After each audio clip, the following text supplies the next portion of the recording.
안녕하십니까. 중대재해센터 박찬웅 변호사입니다. 중대한 뉴스 전해드립니다.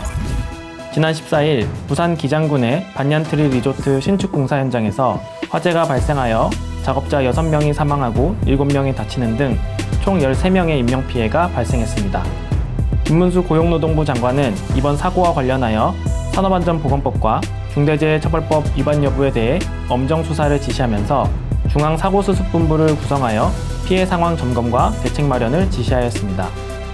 부산고용노동청은 이번 사고를 중대재해처벌법 적용 대상 현장이라고 판단하고 법률 위반 여부를 중점 조사할 방침으로 보입니다.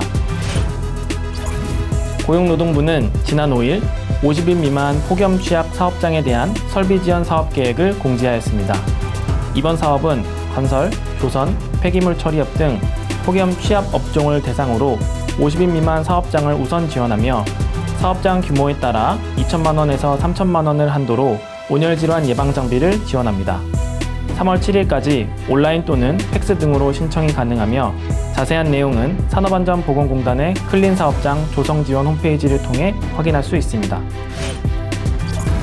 중대재해 사건으로 세 번째로 유죄 판결을 선고받은 시너지건설 사건이 대법원의 판단을 받게 되었습니다. 이 사건은 협력업체 근로자가 동바리에 부딪혀 사망한 사고로 시너지건설 대표가 중대재해처벌법 위반 혐의로 기소되었고 지난 2023년 6월경 1심 법원이 대표에게 징역 1년, 집행유예 3년을 선고하였습니다. 검찰과 대표 모두 항소하였으나 2심은 1심 판결을 유지하였고 대표 측만 이에 불복하여 대법원에 상고하였습니다. 이는 대법원에서 징역 1년이 확정된 한국제강 사건 이후 두 번째 상고심 사건입니다. 고용노동부는 지난 1월 23일 산업안전보건 기준에 관한 규칙, 소위 안전보건 규칙에 대한 일부 개정안을 입법 예고하였습니다.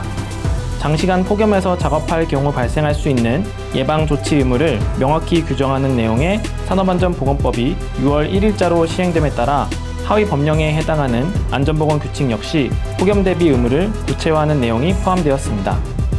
체감온도 31도 이상에서 장시간 작업하는 경우를 폭염 작업으로 정의하고 이러한 폭염 작업에 대하여 냉방장치의 설치, 작업시간대의 조정, 휴식시간의 부여, 소금과 음료수 비치 등의 조치를 취하도록 정하고 있습니다. 지금까지 중대한 뉴스 전해드렸습니다.